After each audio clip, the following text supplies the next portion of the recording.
Imagine this. You're standing in a room full of people. Someone says something cruel, maybe about you, maybe about someone else. Everyone stays quiet. No one moves. And in that silence, the cruelty grows louder, because silence isn't always peace. Sometimes it's permission. We've all been taught that silence is golden, that restraint is strength. And yes, Stoicism does praise thoughtful silence. But here's what most people miss. Stoicism never confuses silence with surrender. The ancient Stoics weren't passive observers of injustice. They were active defenders of virtue, reason, and human dignity. Marcus Aurelius ruled an empire while wrestling with inner chaos. Seneca advised emperors while speaking truth to power, even when it cost him his life. So if you've ever held your tongue when something inside you screamed to speak, this video is for you. Because there are moments when staying silent isn't wisdom, it's complicity. Moments when your voice isn't just useful, it's necessary. In fact, according to Stoic philosophy, there are 7 specific situations where breaking your silence isn't just allowed, it's your moral duty. And today, we're diving deep into each one. Not with vague platitudes, but with real-world clarity, psychological insight, and timeless Stoic principles that cut through modern confusion. Before we begin, if you're tired of toxic positivity, fake good vibes only advice, and want grounded, courageous wisdom for real life, hit subscribe. Because what you're about to hear could change how you show up in your relationships, your work, and your own conscience.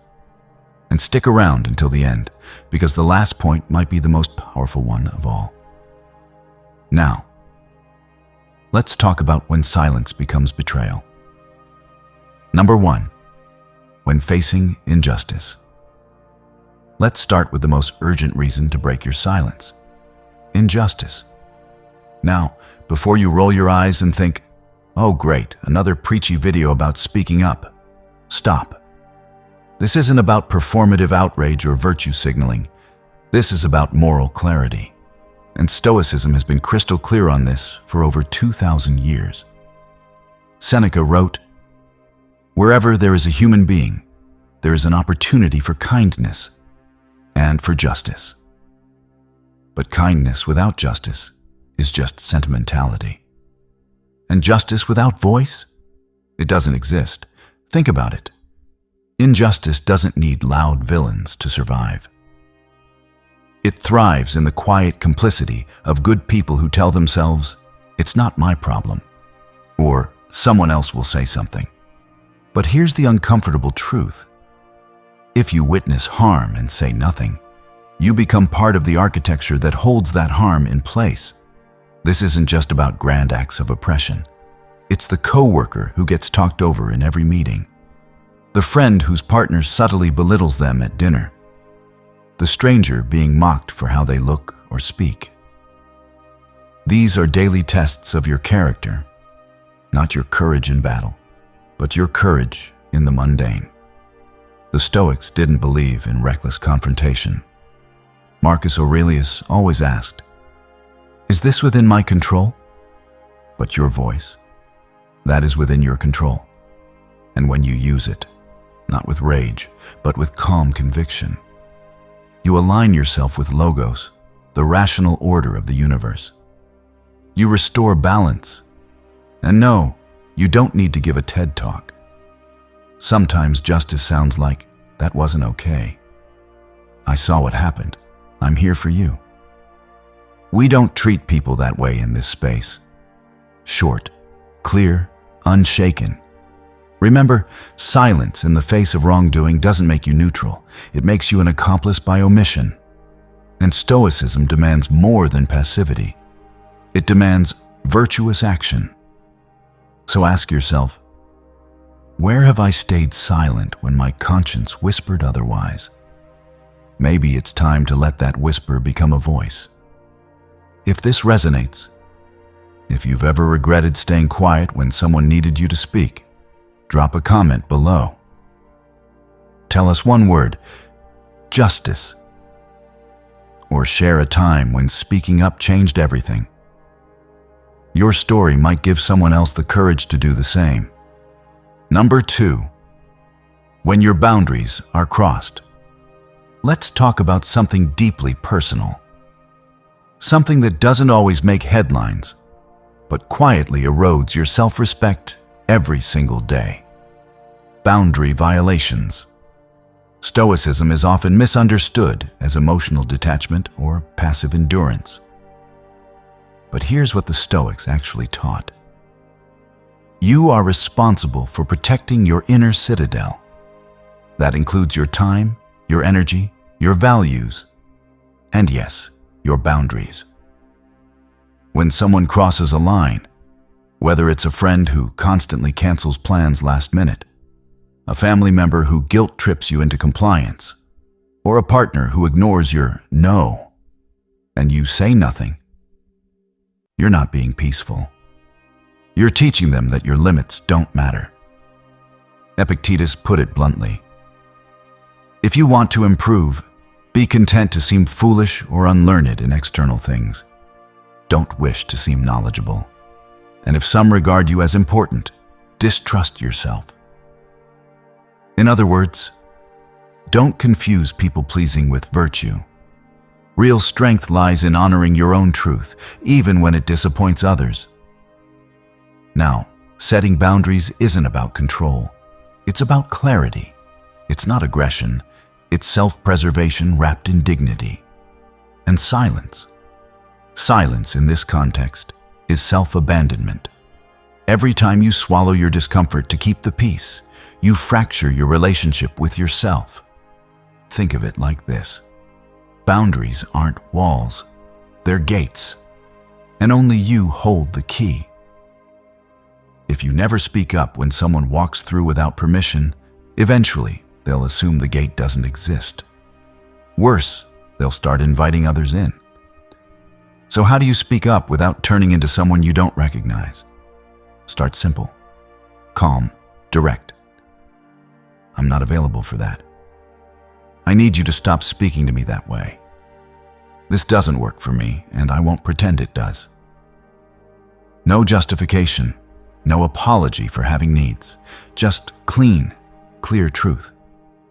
And remember, people who respect you will adjust. People who only liked your silence will leave. And that's not loss, that's liberation. Because here's the Stoic secret. Your peace isn't found in avoiding conflict. It's found in living in alignment with your principles. And if your principle is self-respect, then silence in the face of violation is betrayal, not of others, but of yourself. Ask yourself now, where have I let someone cross my boundary and stayed quiet to avoid discomfort? Maybe it's time to reclaim that piece of yourself. If this hits home, comment below with boundary or share one boundary you're committing to enforce this week. Your voice, even in a comment, can be the first act of reclamation. Number 3, when truth must be spoken. Here's a hard truth. Lies don't need believers to survive. They just need silence. Stoicism places truth at the very core of virtue. For the Stoics, living in accordance with nature meant living in alignment with reality, not with comfort, not with convenience, but with what is.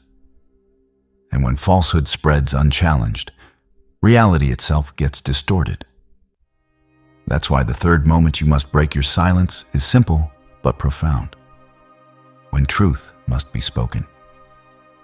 This isn't about winning arguments or proving you're right. It's about refusing to let deception become the default. Whether it's a friend spreading rumors disguised as concern, a colleague taking credit for your work, or a public narrative that erases facts for emotional appeal, your silence becomes the soil where lies take root. Marcus Aurelius wrote in his Meditations, "If anyone can refute me, show me I'm making a mistake or looking at things from the wrong perspective, I'll gladly change. But if they can't, and they're clearly wrong, then I owe it to reason and to others not to pretend otherwise. Notice, he doesn't say shout them down. He says refuse to pretend. That's the key. Truth doesn't demand volume. It demands presence. And in today's world, where misinformation spreads faster than facts, speaking truth isn't just noble, it's necessary. But here's the Stoic twist. Speak truth without attachment to how it's received. Your duty is to voice it, not to control the reaction. Maybe that looks like gently correcting a false assumption. Actually, that's not what happened. I was there. Or naming a pattern. I've noticed this keeps getting twisted. Let's set the record straight. Or simply refusing to nod along. I can't agree with that, and I won't stay silent while it's repeated. You don't need an audience. You don't need applause. You just need integrity. Because every time you choose truth over ease, you strengthen your own character, and you give others permission to do the same. Silence might keep the peace for a moment, but only truth builds lasting trust. So ask yourself, where have I stayed quiet while falsehoods took hold? Was it to avoid tension? To seem agreeable? To protect someone's feelings, even at the cost of reality? The Stoics would say, that's not kindness. That's cowardice dressed as compassion. Your voice, grounded in fact and delivered with calm, is a gift, not just to those who hear it, but to the very idea of honesty itself. If you've ever chosen truth in a world that rewards conformity, drop a comment below with truth, or share one situation where speaking honestly changed the course of a relationship or decision. Your example might be the nudge someone else needs. Number 4, when someone needs guidance.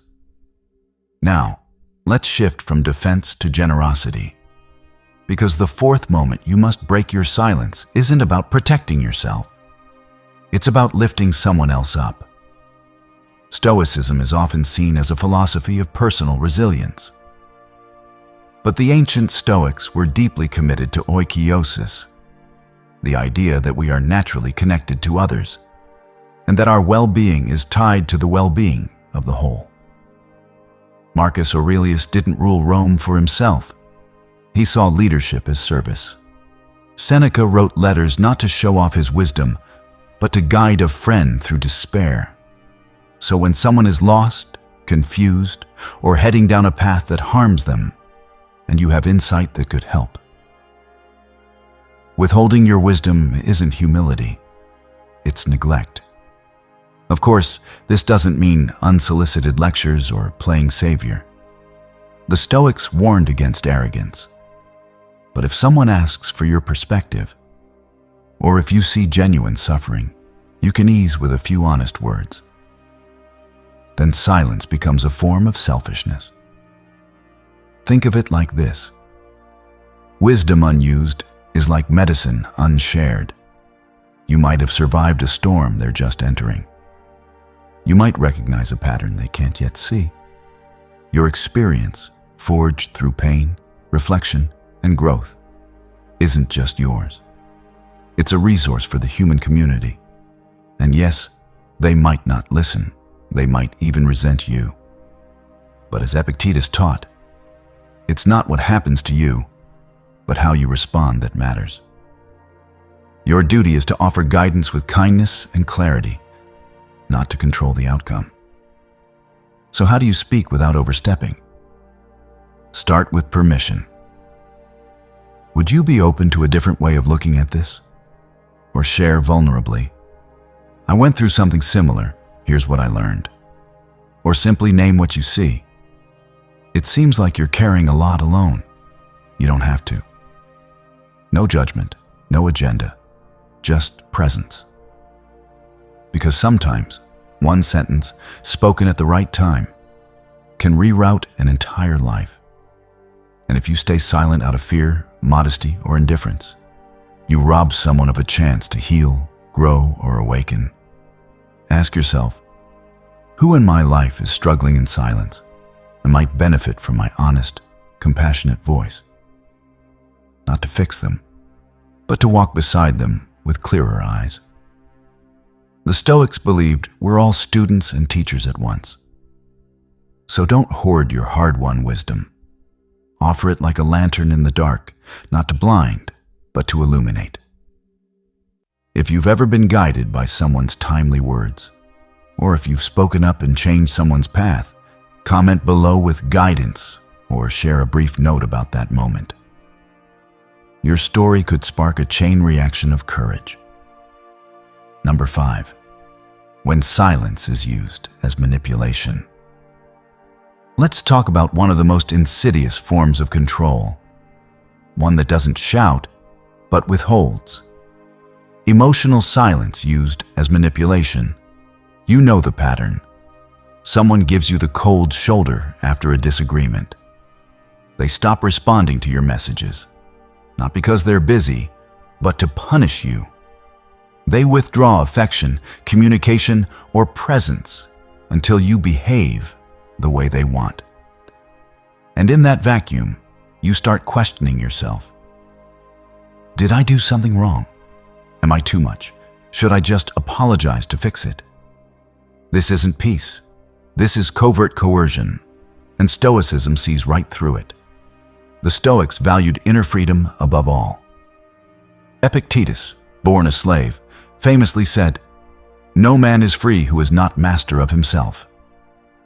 And if you allow someone's strategic silence to dictate your actions, emotions, or self-worth, you've surrendered your autonomy.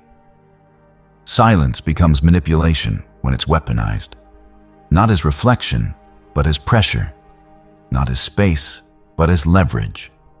And the moment you recognize that pattern, you have a duty to yourself to break the spell by speaking clearly, not with anger, not with desperation, but with unshakable clarity. I notice you've gone silent, and I won't chase you for basic respect. If you're upset, I'm open to talking, but I won't be punished with silence. Your withdrawal feels like control, not communication. This isn't drama. It's boundary enforcement with awareness. You're naming the dynamic so it can't operate in the shadows. And here's the Stoic insight. Manipulators rely on your fear of abandonment or conflict. But if you've done your inner work, if your worth isn't tethered to their approval, you can speak without crumbling.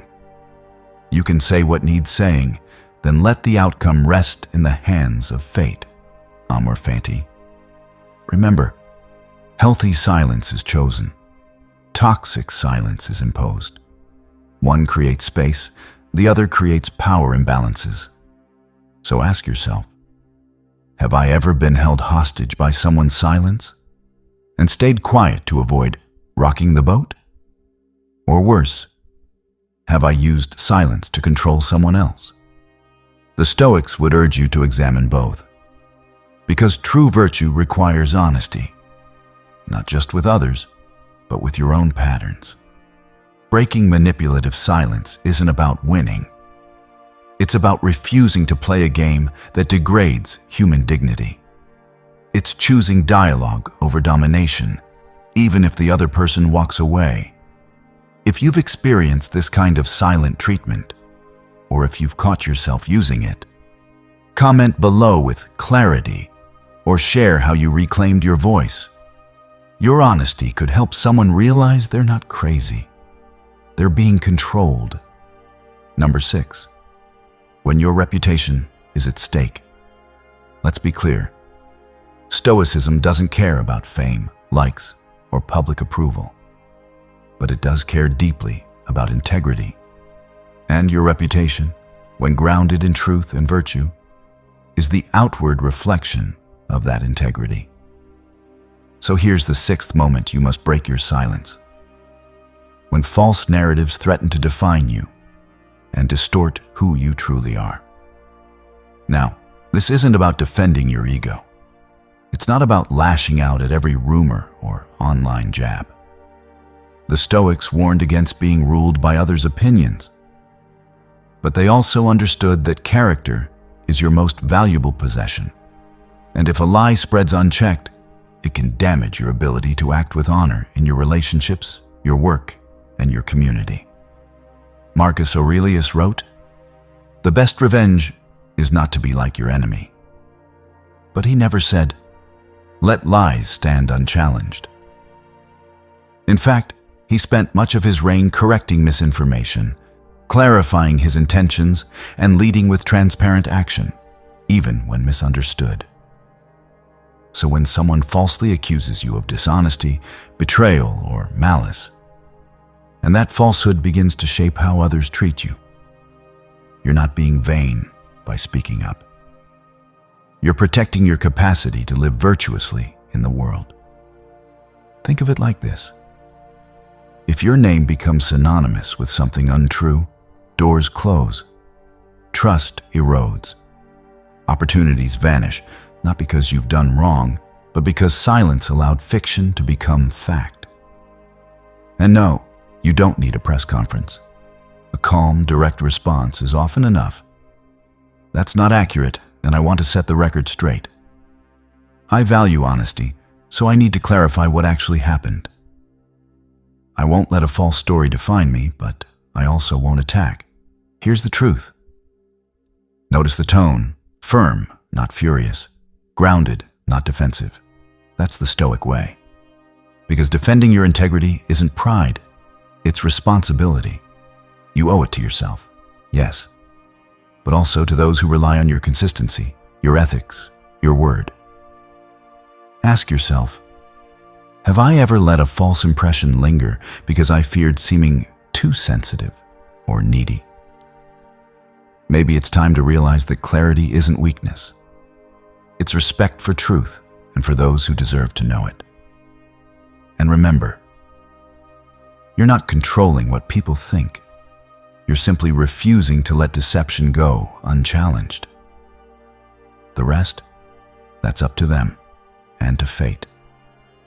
If you've ever had to reclaim your narrative after being misrepresented, comment below with integrity, or share how you responded with grace under fire. Your example might give someone else permission to stand tall without stooping low. Number 7. When you can inspire change. We've covered silence in defense of justice, boundaries, truth, others, yourself. But now, let's talk about silence in service. The 7th and final moment you must speak is when your words can ignite transformation in others, in systems, or even in the culture itself. Stoicism isn't just a shield, it's a spark. Marcus Aurelius didn't write Meditations for fame. He wrote it to remind himself how to lead with wisdom during plague, war, and personal grief. Yet those private reflections have inspired millions across 2 millennia. Why? Because authentic, principled speech echoes far beyond its moment. You don't need a stage. You don't need millions of followers. But if you see a way to reframe a problem, offer hope in despair, or model courage where fear reigns, withholding your voice isn't modesty. It's missed stewardship. The Stoics believed we're all part of a shared human fabric, sympathia. And when one thread shines with clarity, it lifts the whole weave. Maybe it's speaking up in a meeting with a solution no one considered. Maybe it's sharing your story of recovery to give someone else permission to heal. Maybe it's simply saying, "There's another way," when everyone assumes the status quo is fixed. This isn't about grandiosity. It's about generosity of perspective. Your insight, forged through pain, reflection, and resilience, isn't yours alone. It belongs to the collective. And yes, change is slow. People may resist. But as Seneca wrote, it's not because things are difficult that we dare not venture. It's because we dare not venture that they are difficult. Your voice might be the first stone in an avalanche. So ask, what truth do I carry that could lighten someone's burden or shift their path? not to impress, but to connect. Not to dominate, but to awaken. Speak not with certainty, but with humility. I used to think like that, until this changed me. What if we tried seeing it differently?